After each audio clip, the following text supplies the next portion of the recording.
Kan udah tahu kalau kelangkaan gas LPG ditunda. Apa maksudmu ditunda, Bu? Nggak jadi langka. Padahal bukannya bilang apa? Ada banyak agen-agen nakal ini lagi menunggu kesempatan. Biasanya kalau sudah diumumkan gas LPG langka, berarti kesempatan mereka naikkan harga. Tadinya 22 ya satu tabung, mereka bisa bikin jadi 25 atau 26. Aku pernah beli, biar tahu kalian, 22-nya harga normal dibikin jadi 30. Itulah kalau udah langka. Jadi kemarin ya ini sudah dibahas ya bahwasannya Menteri ESDM ya akan membatasi warung-warung eceran untuk menjual gas LPG dengan tujuan penertiban harga. Betul apa enggak? Jadi rencananya gas LPG itu hanya bisa ditemukan nanti di pangkalan-pangkalan, kan begitu. Kalaupun ada warung-warung eceran ingin ya menjual gas LPG, mereka harus menaikkan status mereka menjadi pangkalan. Ternyata rakyat menjerit bersama-sama. Dan inilah yang harus kita syukuri dari Bapak Prabowo. Langsung ada tindakan dari Bapak Prabowo. Ya, beliau langsung menelepon ya Bapak Bahlil, Menteri ESDM.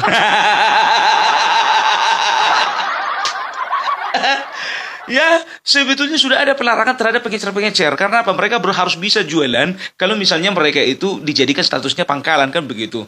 Ya, ternyata menjeritlah masyarakat. Padahal bisa dikatakan kalau menunggu proses pengecer jadi pangkalan lama. Dan prosesnya rumit. Masa kita misalnya mau masak, ya kan, gantunglah contohnya masak nasi ini. Atau masak ikan, atau masak yang lain-lain, kan begitu. Pergilah kita ke warung contohnya, Bu, beli dulu guys. Tunggulah dulu ya, masih sabar kau nunggu proses kita menjadi pangkalan. Berapa lama lagi, Bu? 3 bulan lagi lah kira-kira. Bu, aku masaknya sekarang, bukan 3 bulan lagi. Kan tidak mungkin, kan begitu. Nah, jadi Bapak Prabowo langsung telepon Bapak Menteri ESDM. Sebetulnya nggak panjang-panjangnya teleponnya itu. Dia cuma bilang begini, Pak Bahlil, biar aja eceran itu jualan lagi. Wah, nggak bisa begitu Bapak. Soalnya kita harus bikin penertiban harga. Enggak Pak Bahlil, menurut saya ini rakyat sudah menjerit. Enggak bisa Pak. Menurut saya Pak, ini harus ditertibkan karena banyak agen-agen nakal. Iya, tapi kan nggak semua agen nakal Pak Bahlil. Iya Pak, gimana pun juga Pak, ini sudah menjadi keputusan saya. Pak Bahlil, izinkan mereka jualan atau kau diresapel. Oh siap komandan, siap. Nggak nunggu lama, diperbolehkanlah pengecer itu jualan.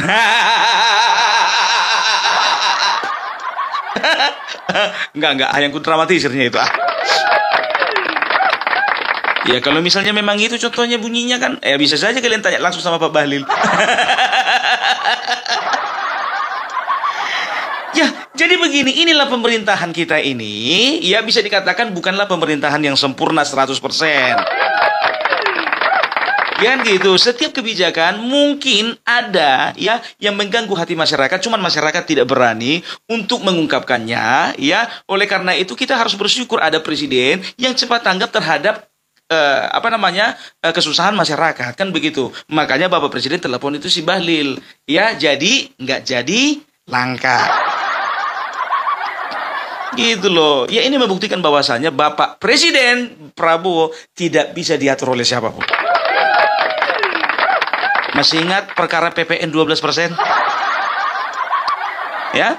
Ya, walaupun memang diharuskan PPN 12% itu diadakan, dilaksanakan, direalisasikan, ternyata apa? Bapak Prabowo katakan, oke, PPN 12%, tapi hanya untuk barang-barang premium. Nah, itu dia. Makanya sekarang ya, padahal bukannya bilang apa? Pak Bahlil sendiri mengatakan bahwasanya tidak ada kelangkaan. Karena kebutuhan 2024-2025 itu cenderung sama, ya. Yang ada itu hanya penertiban harga, ya.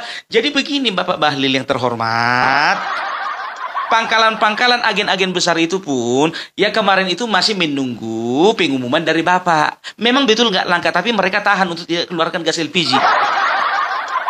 Mereka pun nggak mau rugi tiba-tiba. Kan begitu. Nah sekarang masalahnya, ya Bapak Bahlil kenapa tidak mensosialisasikan itu dari jauh-jauh hari? Kenapa mendadak? Orang masa itu Pak dadakan. Nah kalau bicara peraturan nggak bisa dong dadakan. Begitu ya, tapi itulah dia ya, kita sebagai masyarakat ya harus bisa kita koreksi pemerintah. Apalagi pemerintah kita ya punya menteri-menteri yang nggak sama isi kepalanya. Ya kan begitu, kayak Menteri HAM, Menteri Pertanian, Menteri Desa, ya Bapak Marwarar Sirait, ya kemarin Menteri KKP, sekarang Bapak Bahlil Menteri SDM. Mungkin nggak semua rakyat itu penilaiannya sama, Pak. Tapi Bapak Bahlil ini harus hati-hati karena apa? Ekspektasi rakyat Indonesia, kalian itu para menteri harus bisa menyamai ya kinerja dari Bapak Prabowo. Gitu loh, ya. Ya, aku nggak tahu, entah dia sudah berkoordinasi dengan Bapak Prabowo sebelumnya, atau mungkin mereka hanya koordinasi di apa saja, di tingkat kementerian saja, nggak tahu juga, ya kan? Makanya Bapak Prabowo begitu mendengar langsung jeritan daripada rakyat, Bapak Prabowo melihat ini bakalan ada kelangkaan gas ini, makanya beliau mengatakan kepada Bahlil, izinkan mereka jualan. Kalau diharapkan pengecer-pengecer itu untuk membuat jadi pangkalan, nggak bisa dengan waktu cepat. Yang pertama begini loh ya, kalau untuk menjadi pangkalan yang pertama itu harus ada syarat-syarat administrasi seperti ya ada fotokopi KTP, ada NPWP, ada surat akte pendirian perusahaan, ya ada juga surat keterangan pemilikan lahan, ada juga surat kontrak bersama dengan Pertamina jika ada, ya setelah itu dan lain sebagainya. Nggak gampang Pak untuk satu item itu saja mungkin membutuhkan waktu beberapa lama kan begitu, dan izinnya apa bisa langsung keluar kan enggak. Itu makanya sekarang Pak Bahlil mengatakan bahwasanya semua pengecer-pengecer itu kita jadikan sebagai sub pangkalan. Sekarang begini Pak, mau Bapak bikin namanya sub pangkalan, mau tetap pengecer tetap aja Pak. Kan begitu ya. Jadi kalau aturan-aturan itu, kalau Bapak mau ingin memperketat aturan ya seperti ya yang berhak menggunakan gas melon 3 kg itu, yang pertama itu kan rumah tangga, yang kedua adalah usaha mikro ya seperti jual gorengan ya kan, jual nasi goreng di pinggir jalan ya. Setelah itu ada itu kalau tidak salah pokoknya ada beberapa kriteria ya, ada beberapa kriteria yang bisa menggunakan gas melon ini. Jadi istilahnya yang berhak menggunakan gas bersubsidi ini hanyalah masyarakat tertentu ya. Kalau restoran nggak boleh lah. Apalagi restoran Jepang. Jadi sebetulnya harus disidak itu bukan UMKM, rumah tangga, atau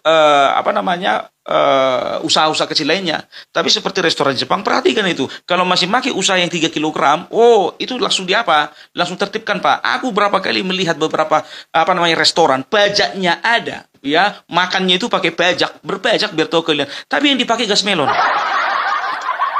Aku nggak perlu sebutkan nama restorannya. Restoran, bukan usaha pinggir jalan, bukan. Ya, jadi harusnya harusnya disidak ini. Jadi kalau orang-orang kayak gini kan harusnya pakai gas-gas yang biru tabung gas besar itu kan. Tapi kalau masyarakat kecil walaupun badannya gemuk, ya itu berhak seperti Bung Parbelang, berhak menggunakan gas melon.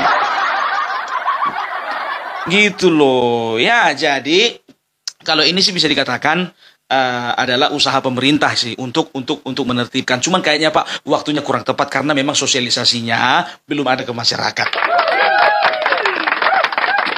Itu dia. Sekarang begini, jujur aja aku bilang ya, coba dulu pemerintah mulai sekarang ya, coba pikirkan ya, tolong beri tugas kepada Badan Riset Teknologi ya yang ada di negara ini, tolong berikan tugas kepada mereka, coba cari alternatif lain ya, energi yang bisa dipakai untuk sebagai pengganti bahan kompor ya, bahan bakar kompor ya, bukan lagi minyak tanah dan juga bukan gas, coba yang lain ya. Kalau listrik katakanlah mungkin tidak semua mampu untuk menggunakan kompor listrik karena mahal. Gitu ya, Pak Bahlil lo lagi disorot loh Pak.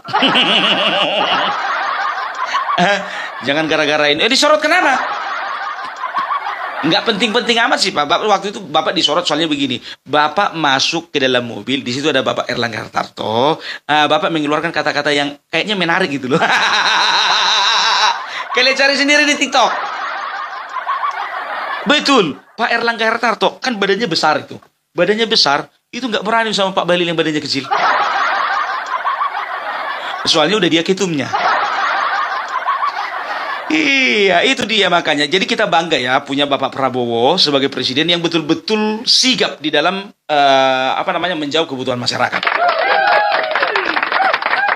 Dan tahu kalian, RT 16 dan RW 24 ya menggoreng isu gas LPG 3 kilogram. Oke gas makin langka. Oke gas.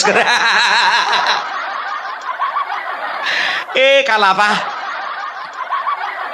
Coba dulu kalian perhatikan dulu mana isu-isu yang memang betul-betul mengkritik dan membangun, ya. Itu yang kalian sampaikan. Jangan mengkritik tapi tidak membangun. Nampak kali bodohnya. Ya, kemarin itu pun juga dari RT 16 ini ketahuan, entah pilkada, entah pemilu, entah pilpres, mereka gunakan gas LPG 3 kg untuk sebagai alat kampanye. Ya, banyak beredar di TikTok itu. Partai Merah. Mereka gunakan gas LPG, coba banyak pula tabungnya itu. Makanya ada beberapa yang bikin konten, pantasan aja gas LPG sudah langka. Rupanya mereka timbun dari kemarin-kemarin. Ini suara mereka yang sosok paling kuat. Mulailah mempersalahkan pemerintah. Mulailah mempersalahkan menteri. Mulailah mempersalahkan buzzer-buzzer. Berpikir objektif lah kawan. Iya kan? Jadi udah selesai lah masalah gas ini ya. Nggak ada yang perlu lagi kita bahas. Ya karena memang bukannya bilang apa. Ini menyangkut hajat hidup orang banyak. Tahu kita kalau Amin Rais itu pakai gas yang 14 kilo. Ya kan? RT 16 ini juga banyak ini yang pakai gas 14 kilo. Tapi sosok cari panggung. Ya kan begitu kan? Ya jadi sekarang gini, jangan pernah memperbesar masalah yang harusnya bisa dikecilkan. Iya dong. Ya kan semuanya kan ada solusi. Ya sama seperti Pagar Laut. Pokoknya Bapak Prabowo jujur aja gue bilang, mulai dari kebutuhan makan gratis, setelah itu masalah PPN 12%, setelah itu masalah Pagar Laut, sekarang masalah gas, gercep. Itu makanya kalau nggak bisa kalian membantu atau mensupport dan kalian tidak mau mendoakan pemerintah, paling tidak kalian tidak menyebarkan berita hoax. Ini udah tidak support pemerintah, kalian sebarkan berita hoax. Nanti kena angkut kalian mati kalian. Nangis-nangis. Itu adalah salah satu lagi itu dari DPR RI. Yang kemarin sok-sokan membahas masalah Pagar Laut itu, perempuan itu loh. Terus yang sosok nolak PPN 12%, nolak 12%, padahal dari mereka juga itu awalnya. Sekarang ribut-ribut dia. Ya entah apa aja komentarnya tentang kelangkaan gas 3% ini. Ya. Gas 3 kilogram. Iya, nggak perlu kusebutkan namanya ya, kuspil aja inisialnya. Rieke Diah Pitaloka. Itu namanya Rieke Diah Pitaloka. Ya nggak perlu kusebutkan namanya, kuspil aja. Aduh, ya itulah dia ya. Jadi kita doakan saja dinas terkait dan juga direktorat ya untuk untuk migas, minyak dan gas ya, boleh bekerja dengan lebih baik lagi ke depannya, dan juga tolong dipantau ya. Ini aku jujur aja aku bilang memang betul ya, gas itu kadang-kadang tidak tepat sasaran ya. Masih banyak rumah makan besar dan juga restoran-restoran itu masih pakai gas LPG 3 kg. Harusnya nggak boleh itu.